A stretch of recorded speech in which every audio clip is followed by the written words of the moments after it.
Hello नमस्कार दोस्तों, स्वागत है आप सभी का आपके अपने चैनल में। तो दोस्तों आज के इस वीडियो में हम बात करने वाले हैं कि जो उत्तर प्रदेश ITI अनुदेशक बहाली जो कि नवंबर में आने वाली है, जिसकी जानकारी अभी उत्तर प्रदेश के सचिव व्यावसायिक तकनीकी शिक्षा के सचिव जो हैं आलोक कुमार जी, उन्होंने ट्विटर के माध्यम से दी थी, जिससे कि सभी जितने भी समाचार माध्यम हैं उन्होंने भी अपने अपने जो वेबसाइट है उस पर प्रकाशित की थी। तो उसका वीडियो मैं अभी अपलोड नहीं कर पाया हूँ, उसकी भी मैं आपको इसी में जानकारी संलग्न कर दूंगा। और साथ ही साथ आज उन्हीं ने जो उत्तर प्रदेश व्यावसायिक तकनीकी शिक्षा के जो सचिव हैं उन्होंने आज जानकारी दी है कि जो PET पैट है वो ITI अनुदेशक के लिए भी अनिवार्य होगा। तो हम अभी उन्होंने एक ट्वीट करके बताया है, उसको अभी इसी वीडियो में हम लोग देखने वाले हैं। तो चलिए आगे बढ़ते हैं। हाँ, तो ये देखिए ITI अनुदेशक के 4000 पदों पर भर्ती जल्द हो सकती है, जो कि उन्होंने अभी ट्वीट करके बताया था कि जो ITI अनुदेशक की बहाली यानी ITI अनुदेशक की जो भर्ती है प्रक्रिया जो अभी 2021 में ही शुरू होने वाली है। PET है उसका रिजल्ट घोषित होने के बाद, तो उन्होंने ये कहा था, जिसी के आधार पर ये बहुत सारे जो है न्यूज़पेपर्स हैं उन्होंने इस बात को अपने अपने जो है न्यूज़पेपर में प्रकाशित किया था। और उन्होंने ये बात अपने ट्विटर हैंडल पर यहाँ पर लिख के कहा था, selection on the vacant post of instructor in ITI would soon be conducted by UPSSC after the declaration of PET results and most likely in month of November. This is begin in top priority. उन्होंने कहा इसको बिल्कुल top priority दिया जाएगा, सब में top यानी सबसे पहले इसको प्रायोरिटी दी जाएगी। जो ITI में खाली सीटें हैं जो कि बहुत दिन से डली हैं, लगभग 6-7 साल से, जो कि अभी वैकेंसी नहीं हुई है, कोई भी भर्ती नहीं हुई है, तो उन्होंने कहा इसको पहले प्रायोरिटी दी जाएगी। जैसे ही PET का रिजल्ट जो है घोषित होता है, डिक्लेयर्ड होता है, उसके तुरंत बाद इसको पब्लिश कर दिया जाएगा।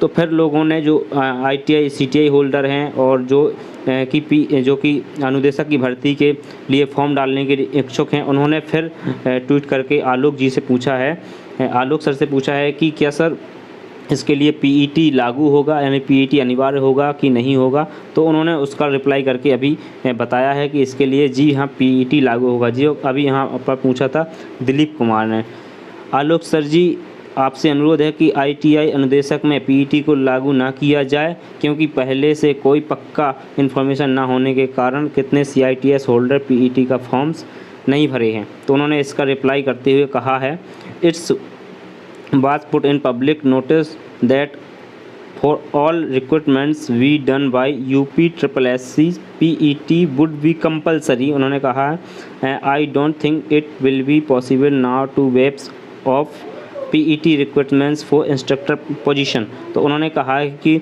नोटिस में पब्लिकली पहले बता दिया था कि जितनी भी UPSC के थ्रू वैकेंसी होगी वो उसके लिए PET अनिवार्य होगा।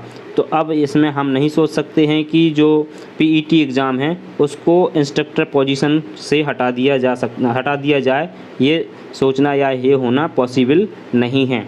तो अब आप देख सकते हैं कि जो सचिव जी हैं हमारे आलोक सर, उन्होंने खुद अपना ट्विटर हैंडल पर बताया है रिप्लाई देते हुए कि जो PET एग्ज़ाम है वो कंपलसरी है। और जो ITI अनुदेशक हैं उन्होंने कहा है कि जो UPSSC के थ्रू जितनी भी वैकेंसीज होती हैं, जितनी भी भर्ती प्रक्रिया होती है, उसके लिए PET होना अनिवार्य है, चाहे कोई भी भर्ती हो। लेकिन वो ग्रेड पे 1900 से जो 4600 ग्रेड पे उनके बीच में होने चाहिए। 4600 से कम और 1900 से अधिक के जो ग्रेड पे है उनके बीच में होनी चाहिए, जो कि नियमावली में भी कहा गया था कि अनुदेशक के लिए जो कि जितने भी अनुदेशक होंगे उसमें यहाँ पर नोटिस करते हुए कहा था उन्होंने।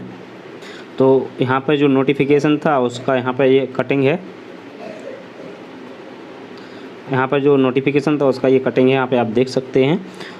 यहाँ पर उन्होंने कहा गया था कि जो वेतन बैंड 1 है जो कि 1900 ग्रेड पे उससे अधिक, और वेतन बैंड 2 है जो 4600 से कम, इनके बीच में जितने भी ग्रुप सा यानी ग्रुप सी के अंतर्गत जितने भी पद आते हैं उन सभी को जो है कि उन सभी पदों को UPSSC के थ्रू पैट एग्ज़ाम उसके लिए अनिवार्य रहेगा, यहाँ पर उन्होंने स्पष्ट कहा था। और यहाँ पर उन्होंने ये देखा, यहाँ पर देख सकते हैं उदाहरणार्थ तौर पर उन्होंने कहा था, देखिए उदाहरण के तौर पर देख सकते हैं, कनिष्ठ सहायक असुलिपिक, गन्ना पर्यवेक्षक, ग्राम पंचायत अधिकारी, ग्राम विकास अधिकारी, राजस्व लेखपाल, चकबंदी लेखपाल, लैब टेक्नीशियन, सहायक लेखाकार, कृषि स्टैटिस्टिक्स एवं आबकारी सिपाही, स्वास्थ्य कर्मचारी, महिला और मुख्य सेविका एवं अनुदेशक। यहाँ पर उन्होंने अनुदेशक भी कहा था, लेकिन कौन से अनुदेशक होंगे, जितने भी तरह के अनुदेशक होंगे वो सभी इसमें आएंगे। लेकिन उन्होंने ये नहीं कहा था कि मतलब किसी भी विशेष अनुदेशक के लिए नहीं कहा था कि ITI अनुदेशक होंगे या जूनियर के अनुदेशक होते हैं, वो किसी भी तरह का यहाँ पर जिक्र नहीं किया गया था। अनुदेशक कहा गया था, तो अनुदेशक इसमें भी आते हैं। तो इन लोगों ने अभी तो इन्होंने क्लियर कर दिया है। तो अब उन्होंने अपने ट्विटर हैंडल पर ये बात को क्लियर कर दिया है कि जो ITI के अनुदेशक हैं उनके लिए भी PET जो है वो अनिवार्य है। तो दोस्तों, अब जिन लोगों ने PET नहीं दिया है वो लोग तो इस चीज़ का विरोध कर रहे हैं और कह रहे हैं हम लोग इसके लिए कोर्ट में जाएंगे। और जिन लोगों ने PET का एग्ज़ाम दिया था, जिनके अच्छे मार्क भी स्कोर हैं, वो लोग इसके फेवर में हैं। जिन लोगों के मार्क अच्छे स्कोर नहीं हैं, PET एग्ज़ाम दिया था, वो लोग इसके अगेंस्ट में हैं। तो अब इसके लिए क्या होना चाहिए? इसके लिए हालांकि उन लोगों ने लापरवाही की है, जिन लोगों ने फॉर्म नहीं अप्लाई किया था PET का, उन लोगों को फॉर्म अप्लाई करना चाहिए था और PET का पेपर तो देना ही चाहिए था। क्योंकि आप ये सोच सकते थे कि लेखपाल है या जो भी भर्ती आने वाली हैं उत्तर प्रदेश की, कम से कम उनके लिए उन भर्तियों में तो आपको फॉर्म अप्लाई करने के लिए मिलेगा। इस वजह से भी आप इस फॉर्म को अप्लाई कर सकते थे। और आप ये भी सोच सकते थे कि अभी जो PET है नया लागू हुआ है, इसके पता नहीं क्या क्या नियम है। आप लोगों ने पता नहीं क्या सोच कर समझ के और PET का फॉर्म नहीं अप्लाई किया है। इसमें आप लोगों की भी गलती है। और अब देखते हैं आगे क्या होता है। चलिए मिलते हैं अगले वीडियो में, तब तक के लिए नमस्कार, धन्यवाद।